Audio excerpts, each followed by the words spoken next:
Well, good morning once again and welcome to the extended hour of the Good Morning Uganda show, which is Good Morning Uganda Extra. My name is Olive Monica Najuma. Right next to me as he's taking his coffee is Robert Chirabo Nyonyintono.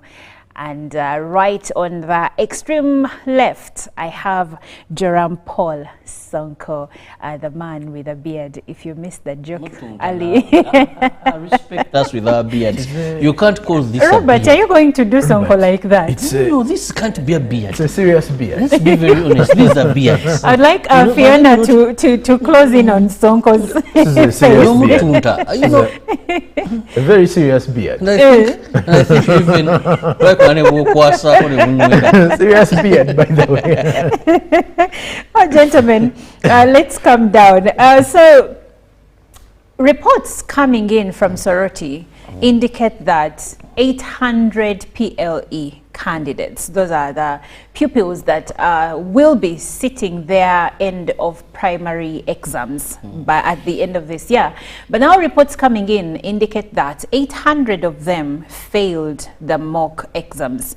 And as the word goes, mock is basically something, the exams you sit to see whether you're fit to sit the national exam at the end of the year. So this has also now sparked a different question. Why is it that students, be it pupils in primary school and also students in secondary school, why is it that those that are in different regions of the country, let's say up country or in rural areas, do not perform as well as their counterparts in urban centers? So it looks like there is a regional imbalance when it comes to the education system in the country, and it is not favoring students that are not in urban centers or in cities, and yet they sit the same examination, and this examination is what determines their next level of education, be it transitioning to secondary school or even transitioning to A level, which later on transitions one into university. That's the conversation we will be having right about now with Robert and his coffee and Jerome Paul Sonko with his assumed beard. And today I'm very happy with you, Monica. Yes, why? First, I know you know English very well, and you speak very good English. Thank you. But I like the right choice of words when you use assumed beard. Yeah, that was a very nice choice of words. I wish we could see the face on the look on Sonko's face. But going but gentlemen, let's look at the bigger picture here, the education system in our country and the imbalance there is when it comes to that. Sonko, what do you, in your perspective, are the regional disparities in our education performance in the country? I'm just going to, first of all, take you into the kind of conditions we are in. I think that would give us a bigger starting point. You do realize that when it comes to education, truth be told, there's a lot to be desired, and there is a lot of questions to ask when it comes to schools away from urban centers. And why I'm starting with the conditions under which our education sector is, you do realize that, for example, the case study here is Soroti. Yes. But the fact that the PLE exams and mocks, we all know how hard mocks are. And even in in most of the city centers, even the schools there, when students are sitting for mocks, there's always that fear, especially in high school, you know, that there are specific mocks that are hard. So to speak, the Waukesha mocks, for example, those ones were tough, were real tough mocks. But that gives you a picture of the kind of conditions, especially under which most of the schools are in upcountry areas. Yes. That many of these schools are less competitive, if that is the word for me to first of all use. Why I started with the conditions.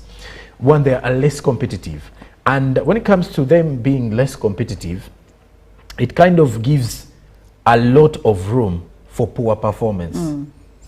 And less competitive in a way that in every school or in every district you'll find that there's maybe one big school that is looked at as a big performer. That you will go in, let's say Soroti, and you'll find Soroti Secondary School, which is in the middle of the city. Now that is where you'll find quite a number of students who have the chance to go. And please do note now that is a government-aided school. Now many of these parents would want their students to be there, meaning they're eliminating the competition that will arrive from the other schools. Now in the other schools, why there is also less of the students attending, the quality of education there is lacking. Now when the quality is lacking, it goes back to even the facilities at play. Poor infrastructure. When it comes to the laboratories, you're seeing very few of what the students need to use during these practical lessons, for example, science students or the computer students.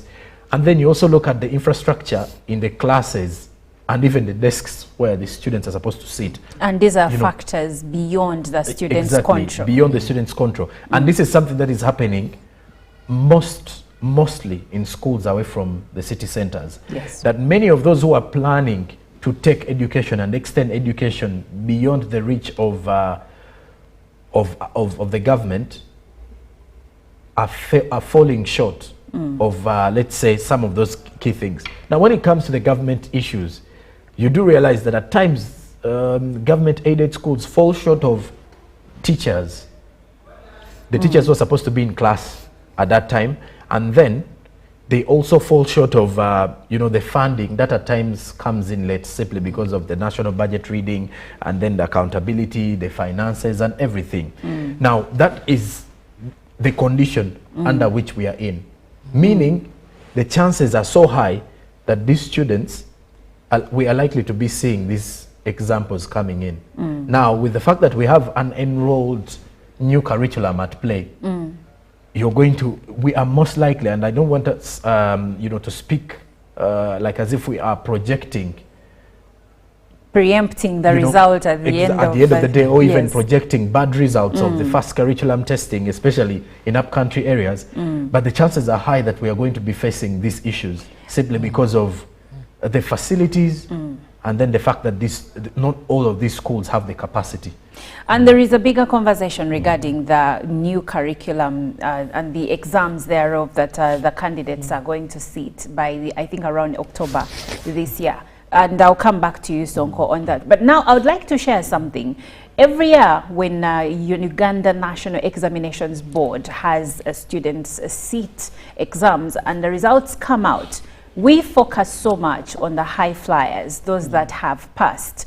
But when you look at the candidates that sat for exams last year, 2023, you'll find that a total of 749,254 pupils registered for the primary leaving examination, and 88,269 failed. 88,269 of 749,254 failed the exams, and out of 349,459 students registered for the Uganda Certificate of Education, 14,879 failed, and also 28,845 students failed to get at least 2 principal passes at A level, and this was out of 110,553 who registered for A level. Meanwhile, I don't know if you gentlemen are noticing, you see that at P7 the number is 749,254 registered. By the time these pupils or students get 6 years later, the number has gone down to 110,553. Now that's a conversation for another day, because one would wonder what happens between P7 dropout levels. Exactly. That's also a challenge. That's also a challenge. But looking at the numbers, 88,000 failing P7, Now, That's quite high, and that's where I need you, Robert, because why is it important to address the disparities? Because this report also mentions that the highest number of these failures is in rural areas. now let me even first put my coffee down. If there is any unfairness I've seen, is the fact that, well knowing our weaknesses in our education system, not to say that government has not done much, but the burden is too big and the resources are minimal, or they have not been prioritized so much, to set exams where children in rural areas are sitting the same exams as children in urban centers and graded in the same manner. But back in the day, Robert, I find that, I'm coming to that, okay. Olive. Okay. I find that very unfair to these young children. Now, back in the days, one would say that a person would come from the central, have good aggregates, decide to study in Nyakashula or in a school in the west. Person would come from the west there, then decide to study in Kampala Makere College or go to wherever, as long as it was a school. But these were the factors there. First, education was not commercialized, because the history of education in this country was on church founded. That's why when the missionaries came in, when Sekabaka Mutesa wrote that later, said bring civilization. So they built these schools purposely to educate people with an aim who will help them administer and promote civilization. From there I had what we call community schools. You, me, him, we come from the same area, we've gone to school, we've seen the benefit of education. We start a what? A school. To enrich our community. Then trouble came in when a fishmonger who has made money can go to a bank and get a loan and start a school.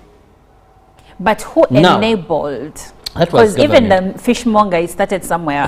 Who enabled the fishmonger to get into a business? When we had this open policy. Okay. Now, also, the other problem came in when the increased population, that now the population is so high, yet either the resource envelope is little, or we have chosen not to prioritize education as a country towards our budget allocation. Because where you see priority of a government is how much of the government's budget, of the national budget, what percentage goes to education.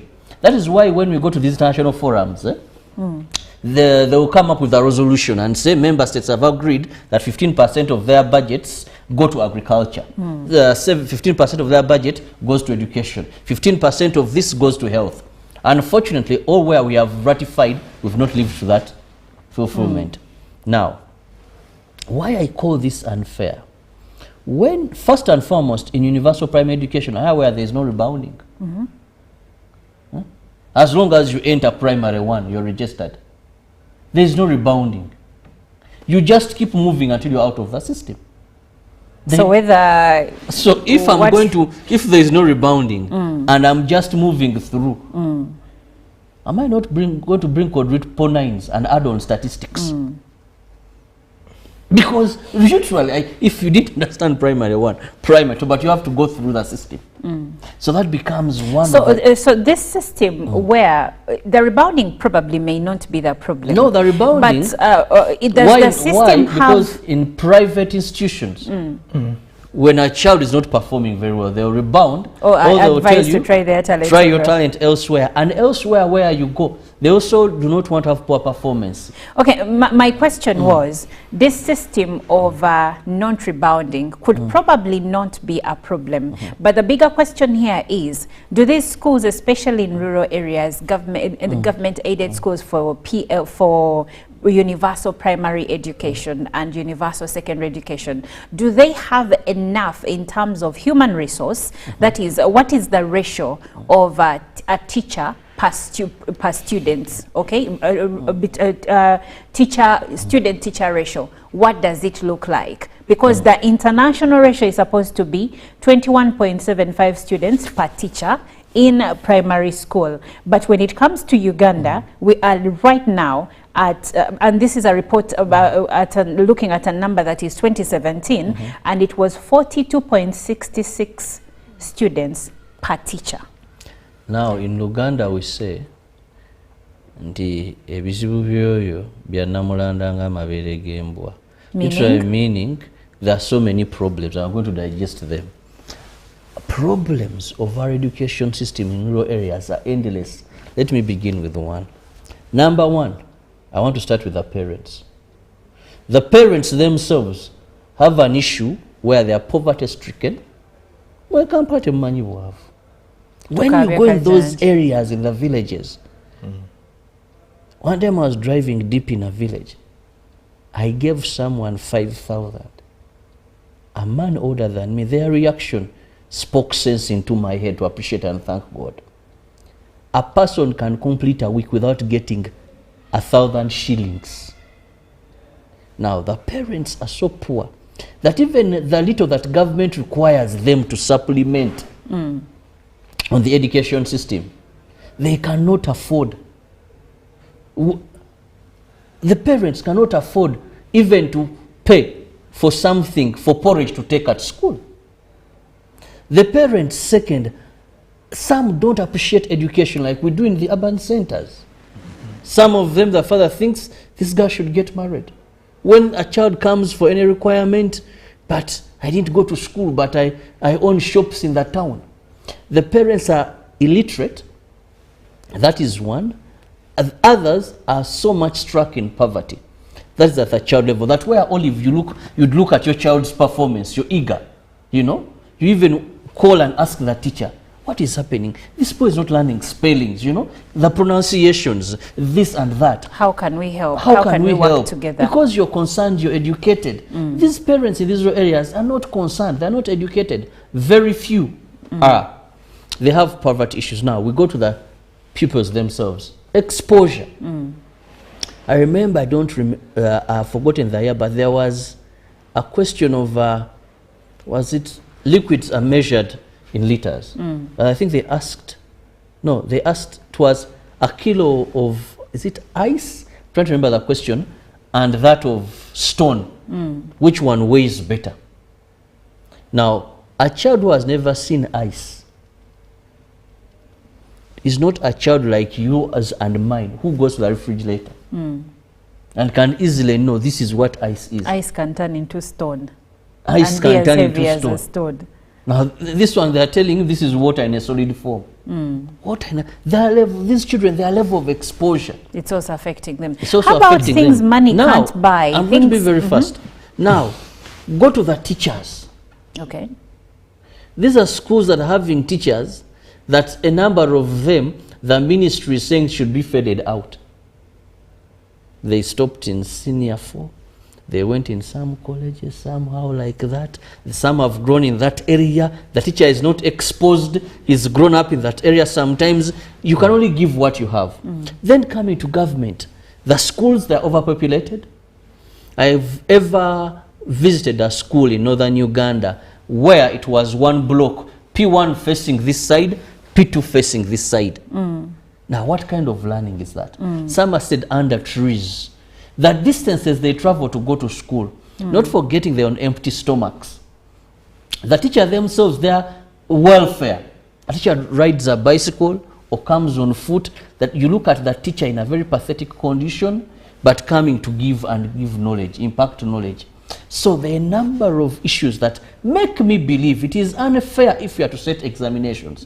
These mocks we are talking about that these young children failed. They sat the same mock as children of Green Hill, children of city parents, children of Kampala parents. You see, but Robert, this is a national exam. You mentioned something about the way of living in rural areas. You know, it kind of paints a different kind of, it now paints a bad picture worlds for the government, I should tell you. How true but is my it statement. Correct because or not? No, it is, if you, it is really correct when you go in some of the areas, you realize that there are people who are way in a different country than we are living in, simply because of the way of life and the way they appreciate what I may look at as small money, like Robert has mentioned, and then someone will look at it as the only hope that can lift them. Now, meaning that it is going back to the government initiatives of uplifting communities. Because remember, communities can only get empowered through so many things, the skilling, but education is very important, and the social services at play.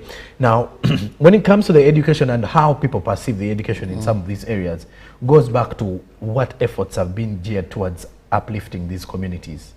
Because remember, when you look at what is happening in the city centers, everything happens automatically. It's because it is looked at as the center of civilization in the Ugandan perspective. That we all know Kampala, the capital, has this level of schools. They have this level of social services at play, meaning that if at all you are to live within Kampala, you have to live within the means of Kampala, or what Kampala has to offer. Now, when it comes to the rural settings, it is quite unfortunate that Ugandans become really comfortable, that this is what the community is all about. Now, you've mentioned that the schools available are having teachers who have only have diplomas and certificates. That is what they have. Meaning that if at all the government is also sending out teachers within that region, they are sending out teachers that are less qualified. No, he did mention that the government is trying, the ministry is trying to phase them out. I'm just trying to kind of throw in the situation here. Okay. That as the ministry is trying to phase out these teachers, we have to also note that even in these schools, we are having these teachers who are also attached to government-aided schools. And meaning they have a say in the performance, or they have a contribution in the performance levels of some of these students. That's right. And before they are phased out, they're still contributing. They are still but what are they contributing? So what they are contributing is what we are seeing as the poor results here. Meaning that within the communities, we need to first of all look at the bigger factor.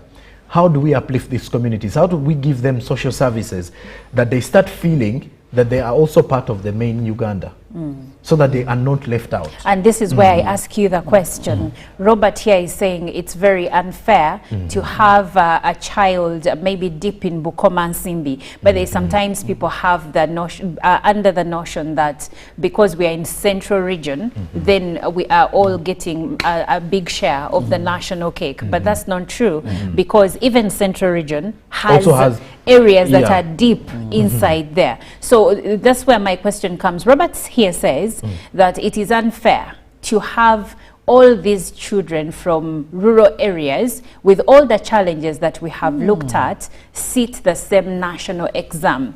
In your perspective, Joram, would you say that probably UNEB would have two sets of exams, those for cities and urban centers? How exactly would that work? Well, it's unfair, but again, you know, the funny part about today's parents is that they also think like, think fast.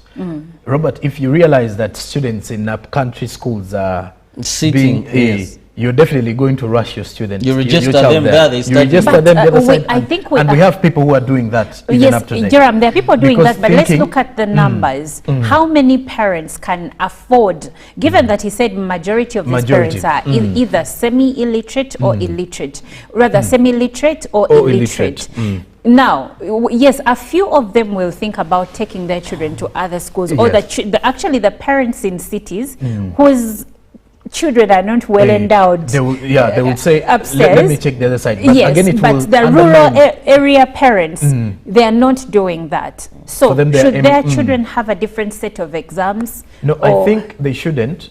What should be the solution? However unfair it looks because of the performance, because if we do, it will undermine our education sector. So what should be I think solution? What should be done is, you see, when you look at the private schools that are centered in up-country districts, most of these private schools are having the standards. You can even look at the schools that stand out. I know some schools in Masaka districts. Exactly. You go to schools in Bara, you go to schools in Gulu. There are some schools there. It may not be they may not be many, but maybe a school or two. These are some of these these are entirely privately owned. Now you can look at the standards that they are setting, meaning that if at all we also want to have, because these are national exams, it being national means we have to set one direct But national. Jerome, let me still interject a bit. Yes. The schools you're mentioning, I'll say, let's say it's Masaka SS. It is right in the middle of Masaka City. If you're mentioning Villa Road Primary School,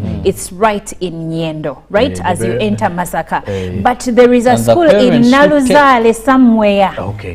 Now I think In most Masaka. of most of those schools here is when we look at the seed schools that government has been setting up. I think now when it comes to deep-rooted schools, Yes. this is where government is going to come in, because I highly doubt if a private player can want to put a Go school deep there, where you because don't they know have- there is no business. There is no business Now this there. is the government's territory.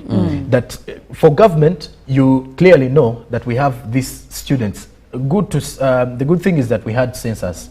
Now we are going to be throwing in accountability, knowing the number of people in a given region. Yes. Meaning if I set up a school in, let's say, around the Kampala flyover, I know that if a child is coming in from, let's say, Jinja Road, they can easily reach there, whether they are on foot or on a bicycle, because of the resources that we are short of as a country. But I think this is where the government comes in, that you have to make sure that as much as we are rolling out a new curriculum, are we able to provide the same facilities for every government-aided school, so that every child in the country doesn't feel left out? That if at all we are shunning out teachers who are having less documents or who are not qualified to the level of a degree, are we able to ensure that we are going to deploy people with degrees to all of these areas? Because believe it, They'll every year desert. universities are They'll churning out, desert. churning out degree holders. Now, if at all we have those degree holders in the education system and they are qualified to be teachers, let us push them there, and then also ensure that their salaries come on time. Because remember, if someone is going to teach up country, Yes. the only chance that they will stay there and feel Good comfortable, pay. good Good pay, pay, allowances, timely pay. accommodation, and Accommodation. welfare. Well, we would like for you to be a part of this conversation, and you can reach us through WhatsApp number 0709602592. We are looking at the education sector in Uganda, and the case in point is addressing the imbalance or the disparities in education performance when it comes to regional performance, and that is rural areas and cities. Why is it that there is a very big, a stark difference between these regions? You'll find that PLE pupils in Soroti district, 800 of them failed the mock exams. But also when you look at it nationally, you have over 740,000 pupils sitting the national exam, and you have 88,000 of these failing. And then when you look deeper, you realize that majority of the 88,000 that failed their exams in 2023 were in rural areas. So how do we come to a point where we can have fair distribution of good performance across the board, the entire country? You can share your views. We'd like to hear what you have to say about this. Now, Robert, I'll bring back the question to you. You did say that it's unfair for students in rural areas with all the challenges they face. I'll give you an example. I saw a video recently. We know that, is it River Semiliki or River Nyamamba burst its banks recently. And the students in senior 4 had to sit their mock exams. But they were seated in a class and water was up to their knees. But these people are sitting an exam, the same exam being sat by their counterparts in cities. Do we expect the same performance from them? Or if not, when disasters like this happen, there are mudslides, there are landslides, there are wars, there are all manner of, disasters that are happening in different areas and other challenges. But at the end of the day, they are supposed to sit this same examination. In your perspective, if you were UNEB, what would you do? And in that video, that story you saw by the media house, if you remember, the headmaster was sleeping, I think, with sticks because said snakes attack him at night. Then half of his office now had become a home for the deputy.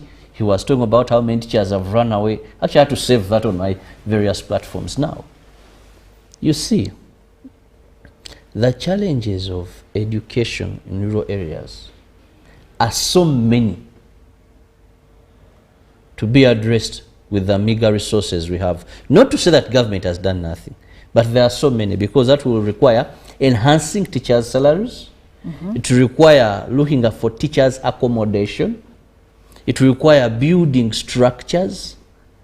It will require, let's not move away from this, having a proper feeding program.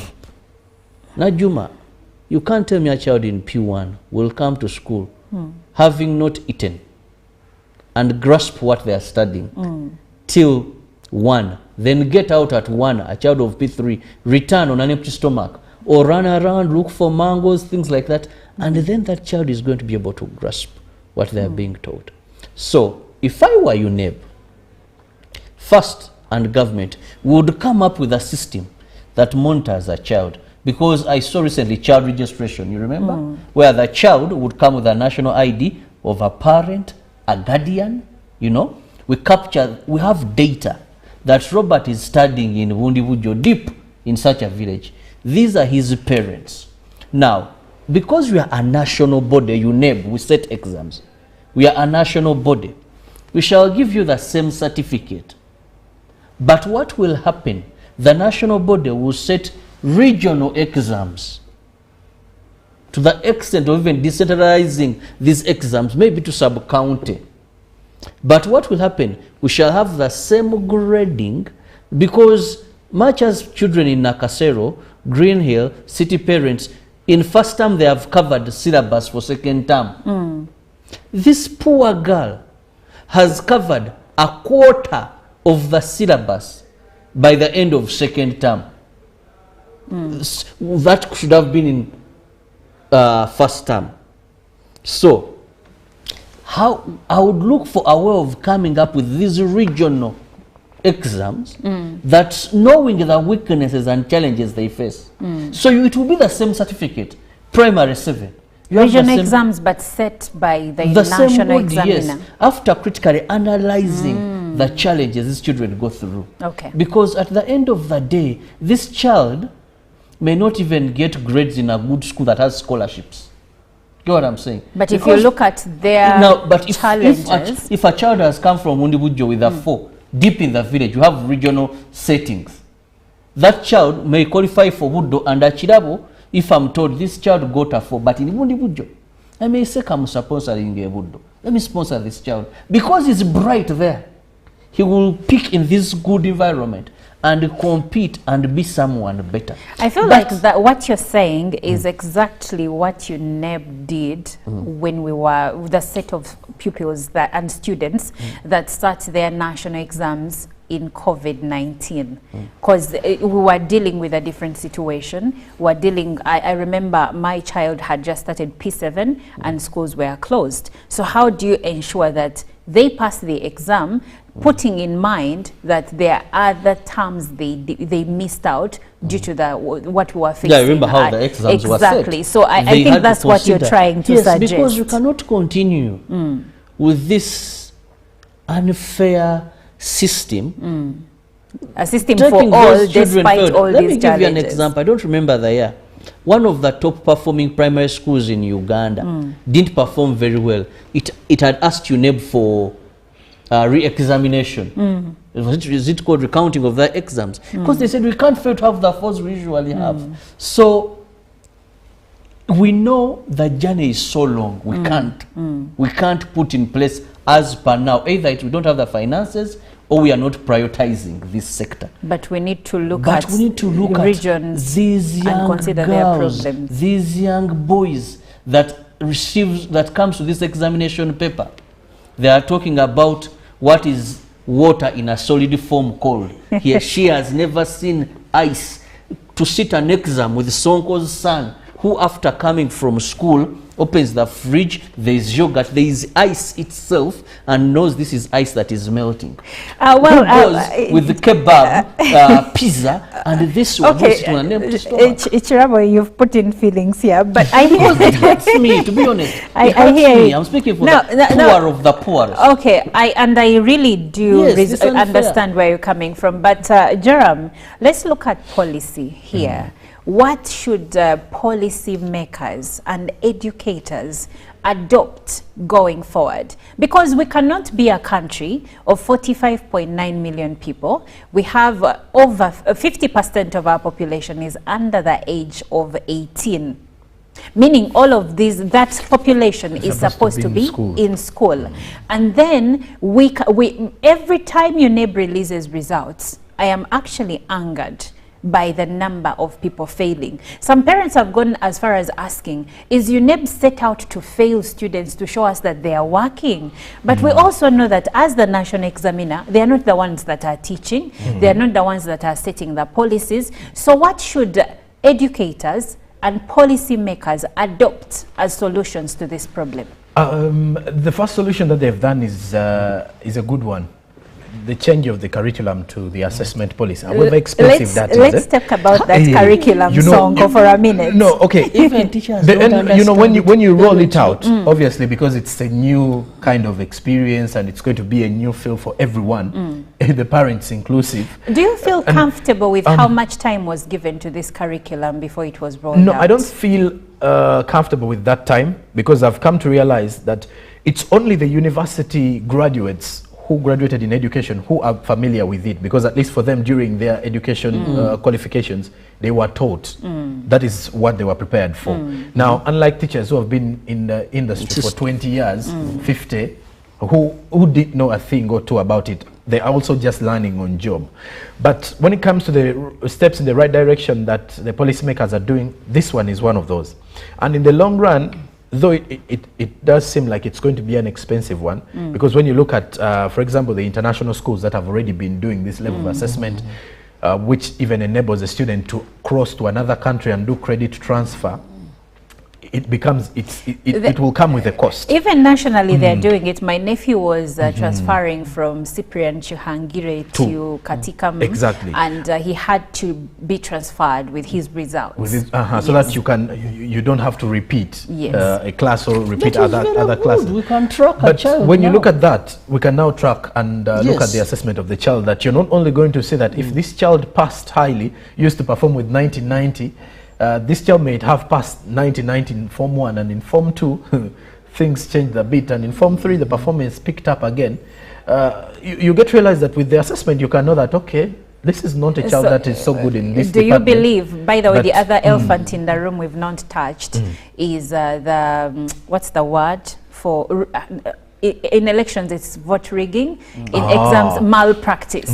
So do you believe that as a step in the right direction, because it is also alleged that most city schools and here it's going to be contribute a lot to malpractice. So do you believe that among the solutions that this new curriculum will help to curb that? Yeah, it is, because there is a project, because every student is expected to also provide a final project. It's more like a university project where you research and you have to provide, and if you're on masters, at times you have to even defend this particular project of yours. Yes. So when you look at the situation here, it is going to give us room to at least assess the child and not only focus on a child performing in the final exam. But now that is for senior 4. Exactly. Okay, from now senior going to primary. Now going to primary and A level. Now going to primary. Because they are still struggling. True. Yeah. Now going to primary, besides the curriculum, what needs to be done? Let me start from primary, because I had you read some statistics that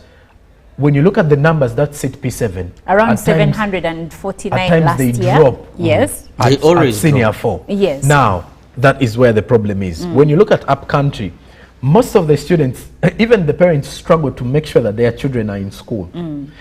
Meaning by the end of P7, once the results are out, some parents will realize, let this child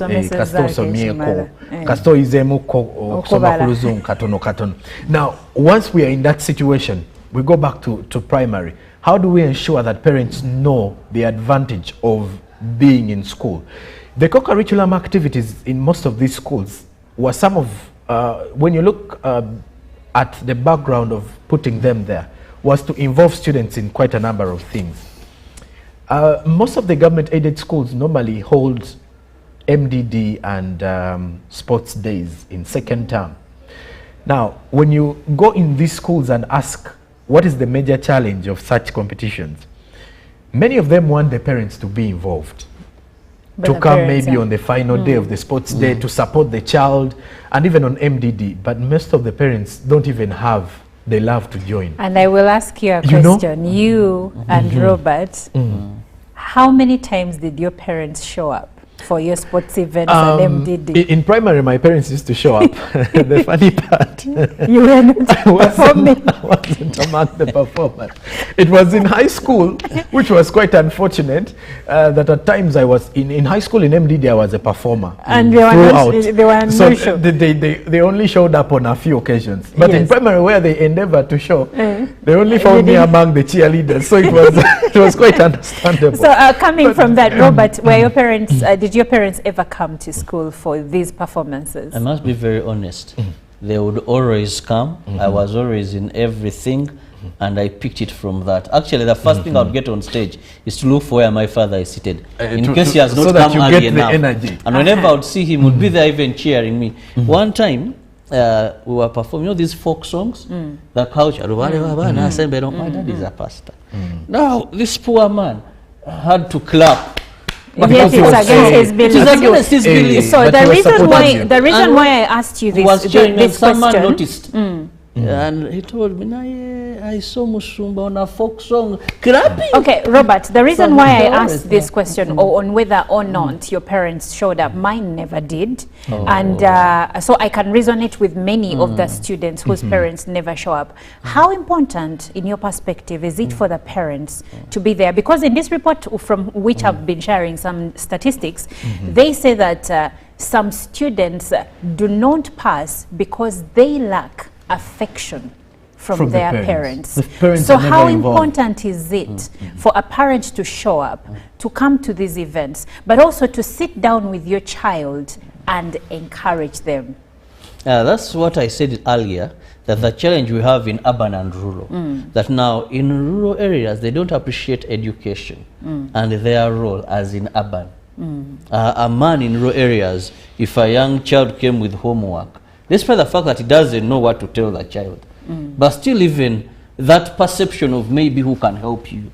So in the education process of a child, a parent is very, very important. One, it gives the child confidence that my father is interested in what I'm doing. Let me not let him down. I'm speaking now to the men there.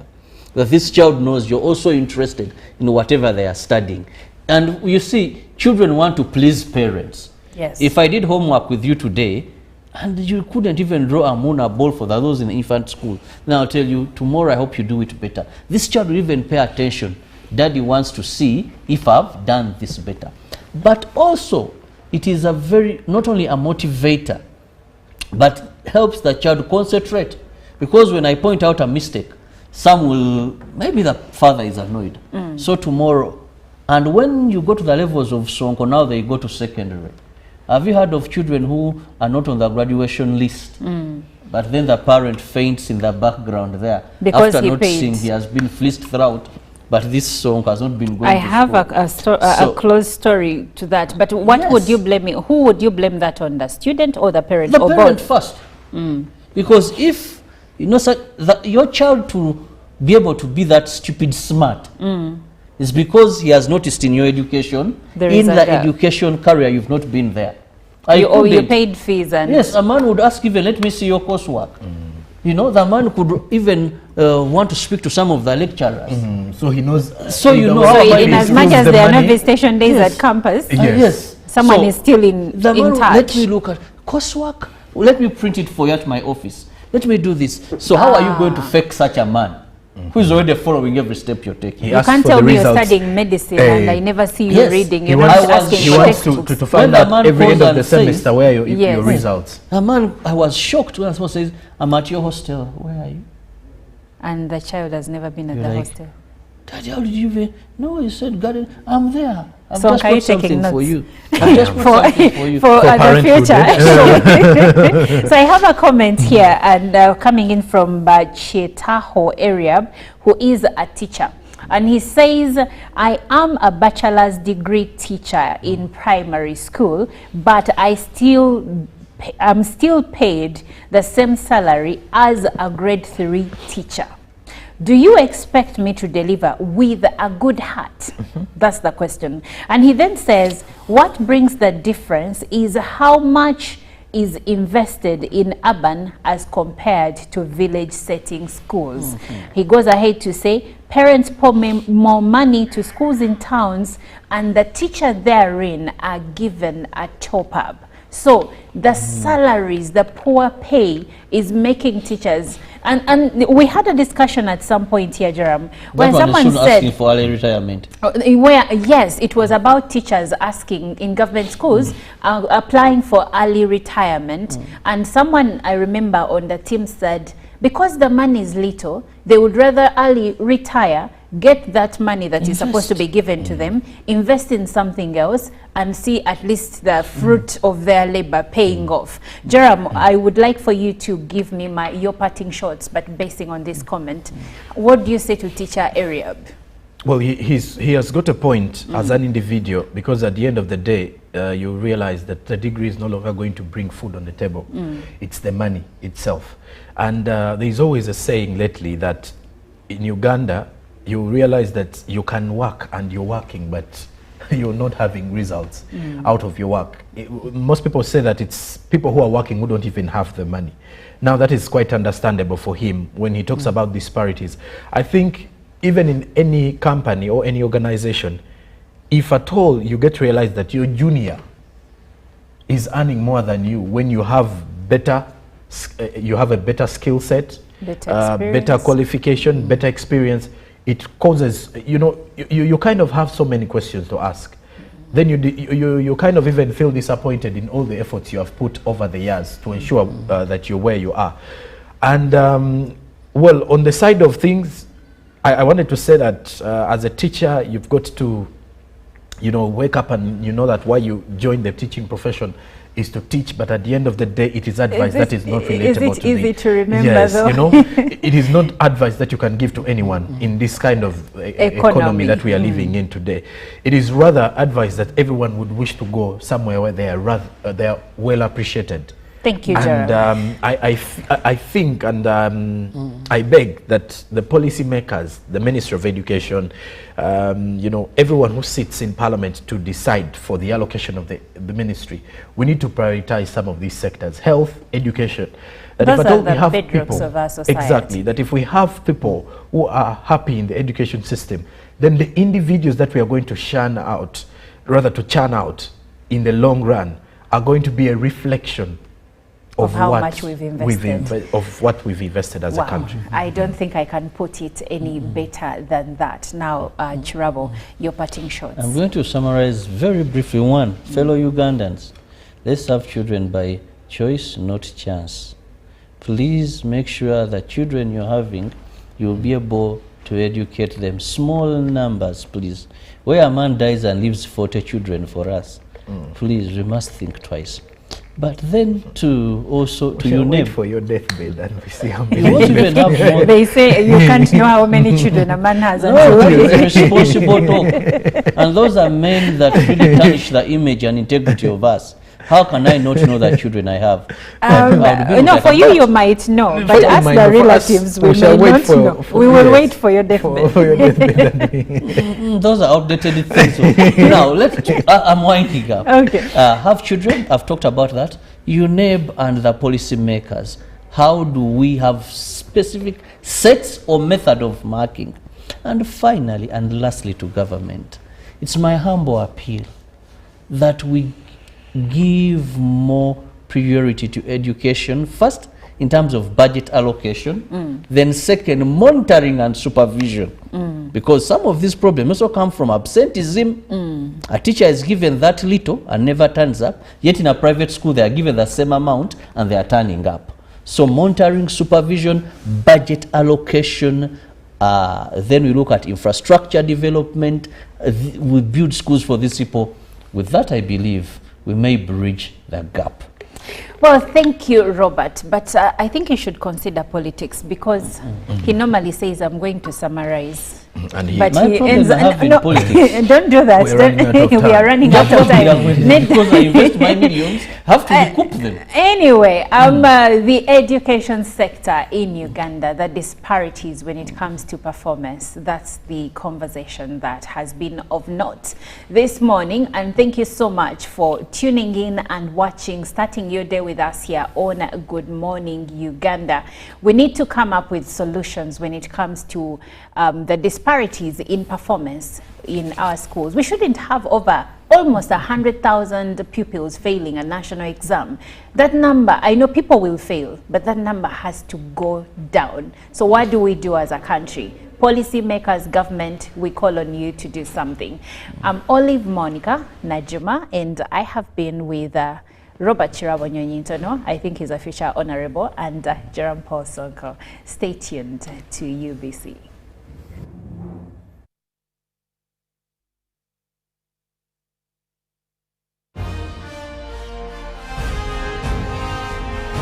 Live from UBC Studios in Kampala. This is Good Morning Uganda Extra.